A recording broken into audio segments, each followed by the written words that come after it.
Thanks everyone for being here. Thanks Pacific Northwest Scala for doing this awesome conference. Thanks. Previous talks were great. My name is Judkins. I am a local freelance developer. I've done several Scala projects. Sadly, not gainfully employed writing Scala right now. But so a couple years ago, I was involved in this project where involved a lot of processing of raster images. And raster images are just images made of a bunch of pixels, like as distinct from vector images. And I realized that it was a Rails project when I was brought in, and I realized everything is terrible if you're trying to manipulate these images.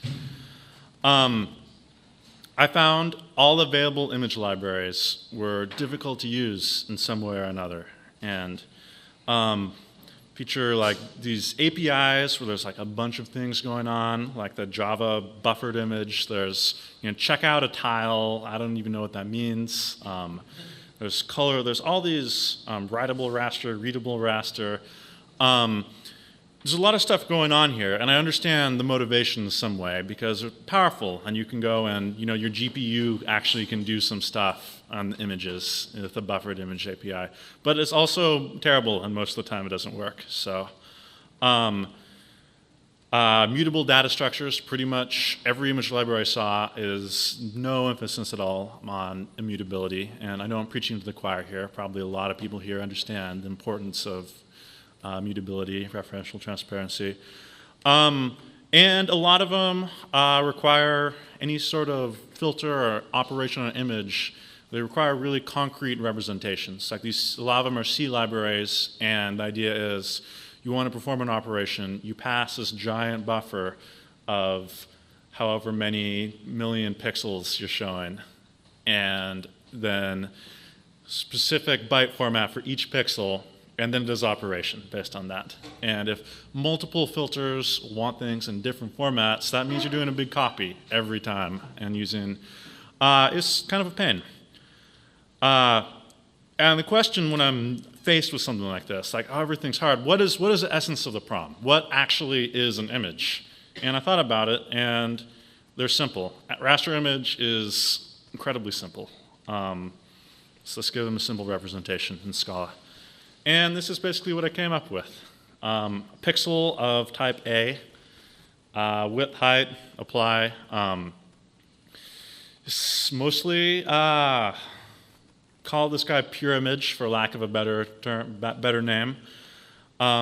Simple, mostly purely functional. Really no side effects. Very few exceptions except where it's really hard to avoid given bound errors and stuff. And fun. Like actually once I had this guy working, I found this actually became not a chore, but cool and interesting to be doing stuff in images. And the stuff that's not essential to the problem, if you get it out of your way, the essential parts, typically it's a problem that's interesting and challenging and quick to do. So, so here's the API I wrote. This is basically parsing an image when you load it up. Like I showed you the image API before. You just get width, height, apply. And here's the entirety of how loading up a byte array turns into this stuff. And it's kind of shocking to see this on one page from looking at really the amount of effort that's gone to other libraries to get a JPEG image loaded from disk into representation in memory. So for colors, you realize that in reality, I've seen 3 colored. Basically, you have RGB, RGB with alpha, and grayscale. But I realized that there's a lot of stuff going on. There's a lot of image processing that in this project I was working on I didn't even have to deal with. I know professionals, design, people doing stuff are often deal with things with totally arbitrary color depth. So, here's our internal representation of pixels here. I'm using anyval here, which is a value class in Scala, which avoids boxing in some cases. It doesn't really work at the time due to some issues, but I'll get to that later. So you can see this is it's pretty easy. Like, ooh, I didn't copy and paste this quite right, but it's close to the actual representation of what you get. And this is simple. This is all bitwise operations that are very fast and get inlined by the JVM when you need to do them. And we can store each channel as an integer internally, but you can do whatever you want. If you have something that needs more than an integer, you can do that. And now the question really comes: how can we work with pixels, generic operations, on when the representation of the pixels could be completely arbitrary? And the answer I came to, which I'm coming to a lot frequently when I have a problem, is type classes. So here's a pixel type class, and here's an example of the things you would do. That image.ops is just a little helper function that implicitly gets this here. As you can see, this is a very simple type class. If you want to add two colors together and see what happens, you can do that, and probably define this differently depending on the context, and might add more of these. Fade out some pixel, you can do it that way, and a 0. Actually, I figured out this is a monoid right now, which is sort of cool, but if you want to treat a pixel as like endofunctor or something, you might be able to find a way to existing type class to do that. But for the few filters I've written, these three have been sufficient. And again, if specialization is entirely working, you can entirely avoid boxing when doing this, except when you first get the type class representation. As far as output goes, I also tried to keep this incredibly simple, or simple as possible. Arbitrary number of pixel types, arbitrary number of image formats. Again, what problem? Like many output formats don't support some pixel types. You don't have an alpha channel and a JPEG. So solution, hey, type classes. And here's basically what I did. I have an output format, and you can go and you have like this. I had it sealed for a while, but then I was like, no, I think this is better, so if someone wants to write a new one. And then output, you just do, it's pretty simple. And you can go and define like implicits to build these type classes. What's kind of cool for stuff like JPEGs, if you have alpha channel, you can go and change the implicits around for, you could potentially do something like change the behavior by adding in something that mixes in white or black as part of the alpha channel, or that checkerboard thing people love to do. Generally, these things are composable and pretty flexible. Right now, I just have PNG and JPEG outputs, but you could potentially write whatever. Someone was saying, I was talking to someone a minute ago about how they're dealing with PowerPoint's image format. I'm sure that would be a fun project as well. So that's basically the structure. It's pretty simple API and tends to work okay. So I'm just going to first run through an example here of some of the stuff I've done using this. And first we need a picture. Here's basically loading a picture. Yes. And this gives you representation. It's well typed of what it is. And of course, like I have an ADT for the types of the parser you have to extract out. So you get to know, you have to figure out what type of image it is at parse time to do things with it, because it could be, is it RGB, is it an alpha channel, does it have whatever. So we're pattern matching, and here you can deal with whatever else if you need to get to the right type.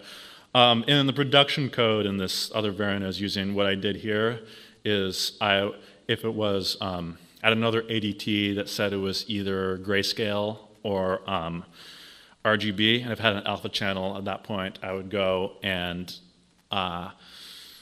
mix in white as a background, because that's what we wanted. And everything's algebraic, so you can get exhaustiveness checking and whatever. Here's a picture. I don't know if anyone's seen Zardoz. This is this picture will do. And we're going to do some pretty quick little game with this. So So let's say, I'll show you what you're doing. Let's first square crop, which is a built-in filter, just like find the largest square image that will fit within the bounds, and that's included in the library. And then, so let's do phi here is the golden ratio, which is a magic number, not really. But as you can see, the width is a little higher than this, and its height is the height of the square. And they say if it's to the right, let's do image op 0, which is like the 0 in the monoid, and it's black. Or if it's to the left part, we just again, this is purely functional. We can say it's Z from Zardas here on the left. Let's do something else here. Let's flip it. Rotate is this other filter I have here. Rotate it to the right, and then to the left we do this, to the right of that we have the nice thing. It's just its crotch kind of over here on the right side. And then let's compose that, let's change that a little bit. So what did I change in this one? I don't even know what I changed in this one. I just lazied it. I'm not sure what the point of this slide is, but we lazied it. Here. And then let's call it self here. And suddenly, with one change to the power of recursion and functional programming, we have this kind of cool-looking thing. And I like this because it's really clear. I had to have the lazy in, because if not, it will just recurse forever. And the really cool part about this is you don't even have to worry about it terminating, because eventually the round-off errors of shrinking it down means that an image, the little image, eventually just disappears to 0, and it doesn't. It never hits the recursion case. And if you had noticed, this guy right here and here, these pixels are really blurry and ugly, and I'm like, well, let's have another filter I wrote and compose that, and this is, as you can see, it gets nice and a little prettier, and this is, all I'm doing here is adding in a Lanchosh filter, which I'll talk about in a bit, which is this one image filter. And you have this thing, suddenly this sort of ugly stuff. And the filter, I go and I pass in the ratio you're going to scale it by. And kind of the cool part of this filter is that you are filtering it before you scale it.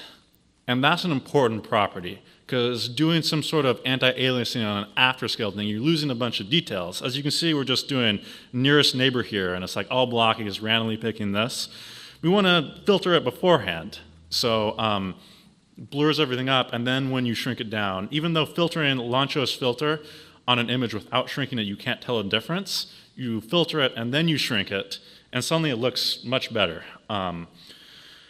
But a lot of the existing libraries, if you run a Lancho's filter, it's on this concrete thing where it's like, oh yeah, find this big array, and then let's go and let's iterate over every single pixel and apply it. And then when you go and you scale it, nearest neighbor after that, you've done 10 times the work you need, because you've run this filter on every pixel. But this functional thing, this is lazy. And it goes and it calls, there might be some work reduplicated, and if you have multiple functions just going back.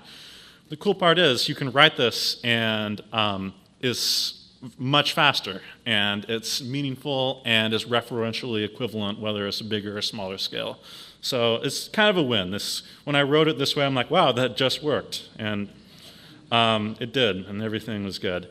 I've included a few filters in this, which I'm going to be open sourcing this today, I guess. Like a Lanchosh filter, translate, scale, crop, alpha blending, and whatever you want to write. Again, these are functions, basically. So.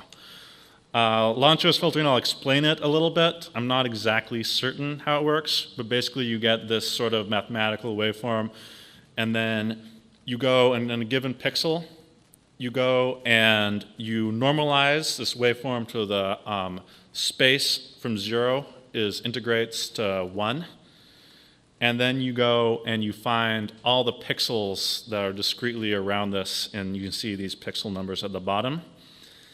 And you build, given how much scale, a little grid of different pixels you pick in each direction. Make sure that the numbers you get from each of these, every single one of those in the grid adds up to 1.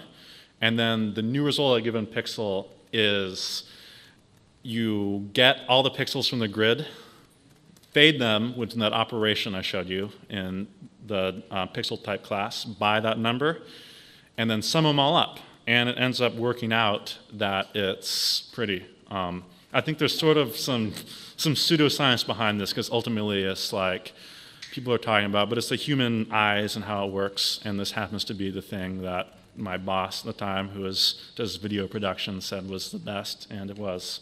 I'll just give you a little example of something. Here's this big thing, and this is nearest neighbor scaling, and then applying the filter.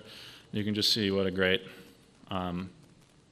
So you could do bilinear stuff. I had implemented bilinear. It's not as nice. So if someone would like to implement that, they could, but I just have Lanchos for now. So it generally works quite well, but there's a good number of problems with this library at the moment. First off, we're depending on external image libraries for parsing and generation. And the biggest problem with that is they're all terrible some way. For this open source release, I'm relying entirely on the Java AWT imaging. It's kind of crazy. Again, I've hidden all the details, so you don't have to worry about the crazy part, but the buggy part, it doesn't parse a lot of JPEGs out in the wild. There's Apache imaging, which in the closed source part that I'm going to export this to the open source one eventually, but if it catches a few classes of bugs from the JPEG stuff all the time, it falls back to this slow but accurate Apache imaging JPEG library. And then recently there's a branch that C libraries using libturbojpeg. I mean, it works. They have a very low-level interface. You're able to go and do it efficiently and quickly, but they're written in C. And I don't know if the fun times of C libraries and the JVM, the build and distribution steps that entails has made it. So I don't know, maybe cool if someone were to find a fast way to do JPEG stuff in pure Java. I don't know how possible that is. I don't think you'd want to do it in a functional way, current languages, but it's, right now it works. Another major problem suffering through is boxing. And that's, everyone has done optimization of Scala code. I think you might find no single optimization I have done, besides stuff like complexity, but no single micro-optimization has proved nearly as fruitful as avoiding boxing. And does everyone know what boxing is? Does anyone not know? No?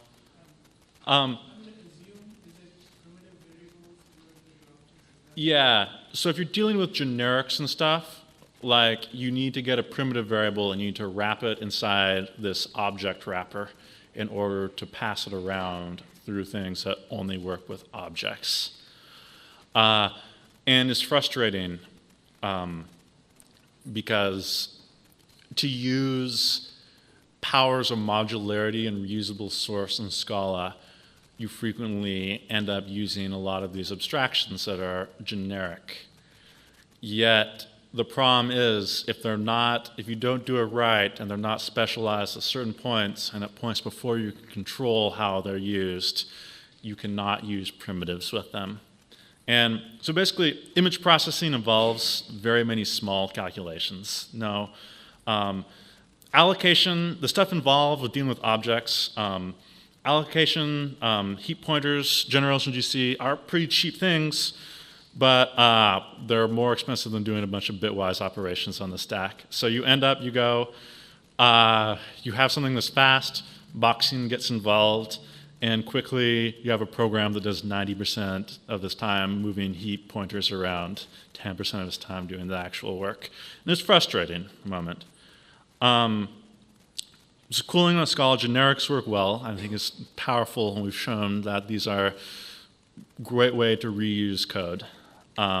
Specialization works well. If you specialize an individual thing and say, I want this to be on an integer, Scala is pretty smart about making it work. Value classes work well. If you have a value class, what that is something that has a typed representation in Scala with maybe some methods on it. that Scala implementation avoids boxing entirely. They don't work well together. None of these things. And I actually don't think that this is a huge bug. Again, I don't know. It might, fixing it might involve locking Paul Phillips in your basement for a month, not feeding him until he does. But these features come together in a way that aren't, I can see how it would be hard to get this working, but there's no reason it can't. If this bug is fixed, this library will instantly become much faster. Because we're specializing on integers for these things. All our value classes that I'm using are integers. If you do it and it works, it will, if the boxing is avoided, it will work. So if someone has some insight into why we couldn't do this, that'd be appreciated. Here's an example of some boxing. All these things, no boxing until you use all these features together, and it breaks. Whoa. I don't even know where I went here, sorry. Did that happen? Don't click on this presentation thing. So I guess basically that's it.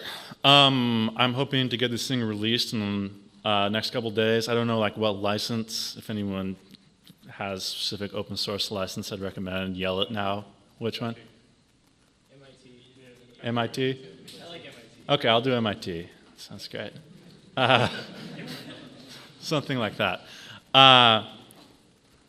So hopefully this will be up soon. I hope people will start to use it. Like I said, right now it's not appropriate for super high performance stuff, but I'm hoping it will be soon. And I think it'd be awesome if you want to do a little utilities. It'll be cool, fun, quick and easy, type safe. So any questions? Rob? So you need to, is the boxing something that you've dealt with in the implementation?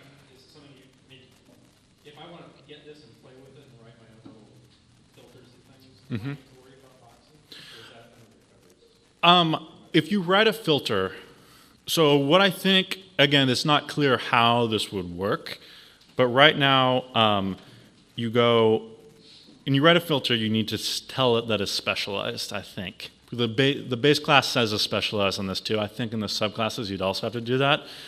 And right now you can specialize on int, and I think you could say I'm going to specialize on wrapped int, but I don't see the point of that because something specialized on int should work for all value class. Okay. In fact, you can't specialize on wrapped int. You can only specialize on the primitives. Yeah, that's what I'm saying. So it doesn't work now. If you want to work on it yourself, what I would do is write your code and say when you write any filter you want to be fast, say you want it to be specialized, because I'm not actually sure if that comes from the superclass, whether it is, on int. Write the code like it is specialized. Hopefully this issue is addressed and it will be much faster. Guy behind Rob?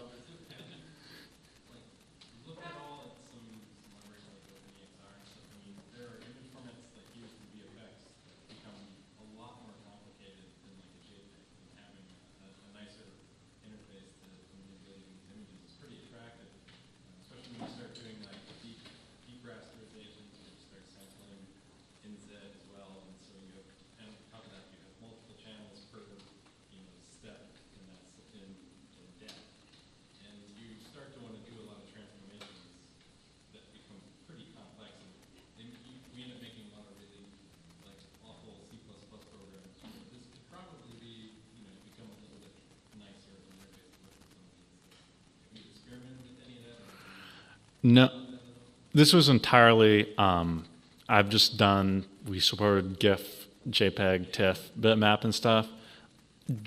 I was thinking that this representation of generic type I don't know if there are some formats that you couldn't represent like that, but it seems like with an arbitrarily complex pixel representation, you could do a lot. And there's probably a lot you can do if you're dealing with layers and other stuff with that and composing multiple of these raster images representation.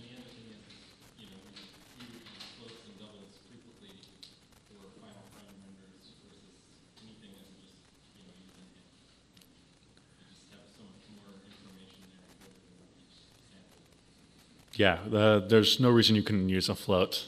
It's not specialized yet, but neither is int, so. These are all images that fit in memory, so you don't have to worry about. Yeah. Yeah, all fit in memory. I had this thing I was doing when I was streaming it and build tiles, and you can fit a really big image in memory right now. Yeah. I guess I don't know what to say about virtual memory and blocking. Maybe you could do it to a file back channel buffer, and then that would be again encoding and getting these pixels in sort of an I/O monad or something you need to do would be make the case where it's in memory enormously slower. So.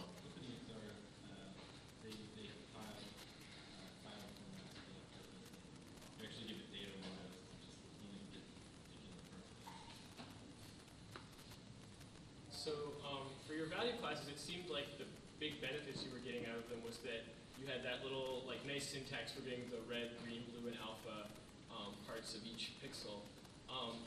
And then there's also, I guess, like the sort of type safety angle where you can have a method or function or something that only accepts pixels of a certain type. So you can say this operation is defined for grayscale or RGB. As far as the former, it seems like that shouldn't be a problem with specialization as long as you like wait to convert your pixels when you're in the concrete context of int rather than the generic context. Are you really relying on the type safety aspect, or are you mostly using it for the utility of like handling the shifting and masking? I'm mostly using this utility of handling the shifting and masking.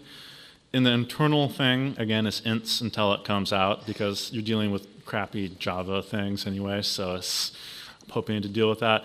Mostly, I think the utility I see in this is that you have the type safety of people using the library being, wake up. The type safety of people using the library being able to say like, this is only, and it has avoided bugs like the JPEG output. Not trying to pass something with an alpha channel is an important consideration.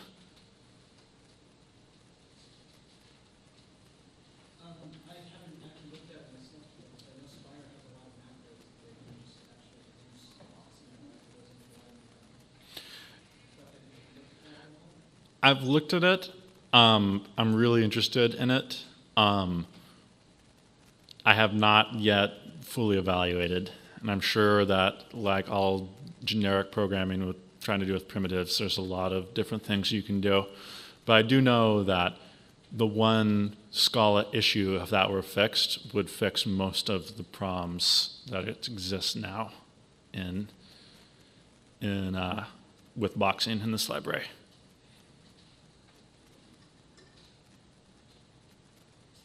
All right, if that's all, thank you for your time.